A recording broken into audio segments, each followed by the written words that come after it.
Well, hello there. Peace, everybody. My name is Brenda Williams, and I'm the founder of Culture Shift Hers Unite, a womanist multimedia platform that highlights and supports leadership through an ecosystem dedicated to helping people to remember who they are so that they can build lives, organizations, and communities rooted in belonging and care.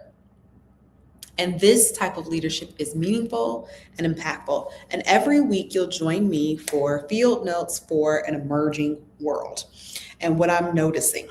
Because I'm a person that recognizes patterns, I believe that our dreamscapes, seasons, numbers, uh, I would even say some of our astrology helps us to uh, understand the unfoldment of our natural world.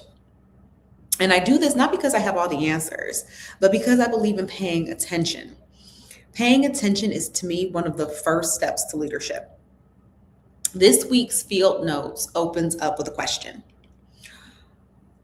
What if one of the greatest myths shaping modern life is the myth of autonomy? Let me explain. So recently I found myself dealing with a situation. Many of us have complicated lives, and I try to resolve it. I am a doer.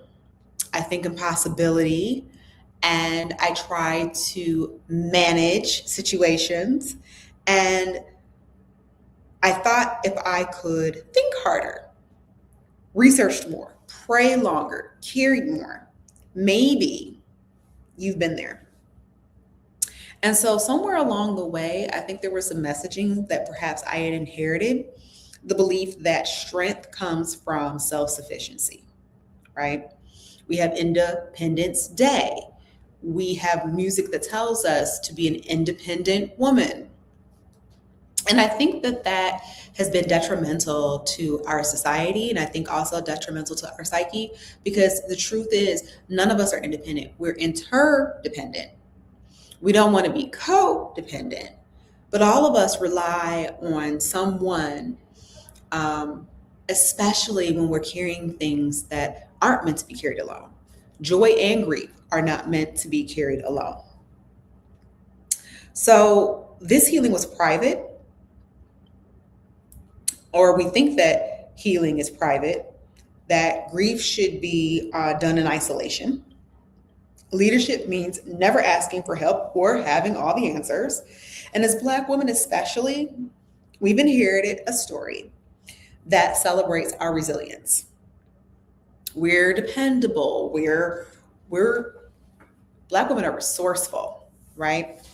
We're capable. We care for children. We care for the aging. We lead organizations. We support churches. We build movements. We become remarkable at caring. Sometimes so skilled that we don't notice the weight, and other people don't notice how hard it is for us. But lately, I've been asking myself a much different question. Was autonomy ever really our story? Was that the thing? When I think about my ancestors, I don't see isolation. I see kitchens filled with people, church mothers, neighbors, mutual aid, freedom songs, call and response.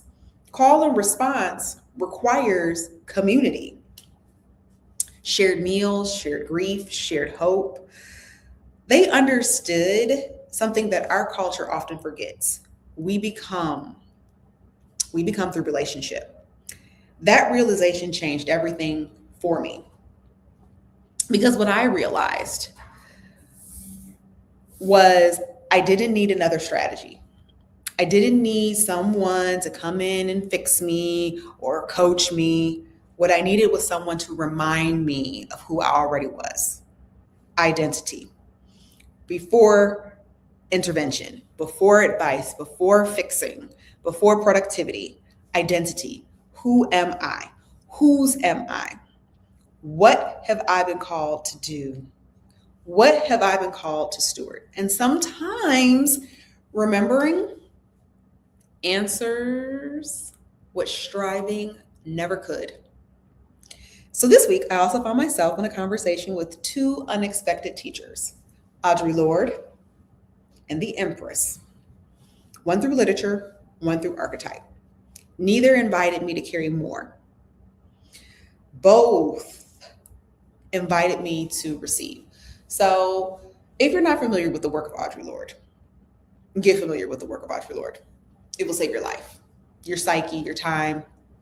You will stop negotiating with self-care.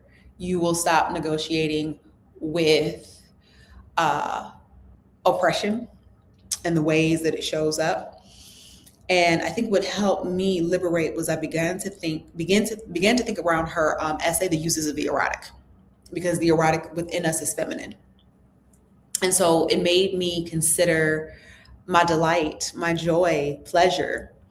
And of course, the Empress archetype, she's sitting on a throne and she's surrounded by life. And when I widened my imagination, it led me to a different question. Not what should I do, but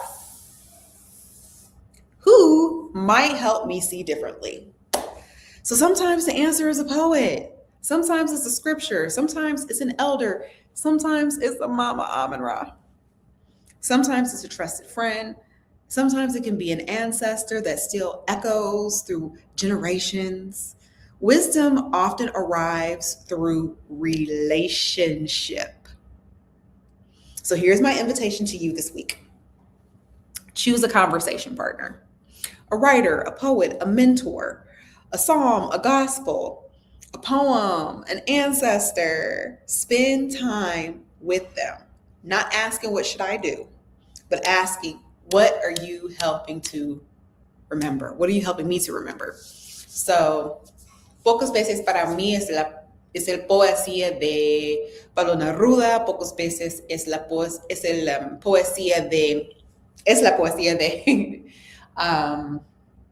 Federico García Lorca, y también la música salsa, más que nada bachata para mí. So what I'm saying is that sometimes for me it's poetry of Pablo Neruda, poetry of Federico Garcia Lorca. It is salsa. It's especially bachata, merengue, rumba. These are things that help me come back to myself. Because sometimes wisdom does not arrive as instruction. Sometimes it arrives simply as recognition. And so when we can recognize who we are, whose we are, what we are made of, right? Then the perception of the problem begins to dissolve. Not that it goes away, but we remember who we are, and then we begin to ground, and then we'll be able to listen because we become more regulated in our nervous systems. So at Culture Shifters Unite, we believe that people don't need more pressure to become someone else. They need places where they can remember who they are and who they've been all along. So thank you for joining me for this week's Field Notes for an Emerging World. And if today's reflection at all in any way resonated with you, I invite you to come on over to my LinkedIn for the post for Monday. If you really want to go deeper, check out Soft Power Sunday. So every Sunday I have a reflection. And for those who are moved into deeper practice, I have a field guide, spiritual formation, and relational leadership that is discussed on my Substack. So until next time, remember who you are. And that nature in and of itself is enough, and it is sacred. All right, bye for now.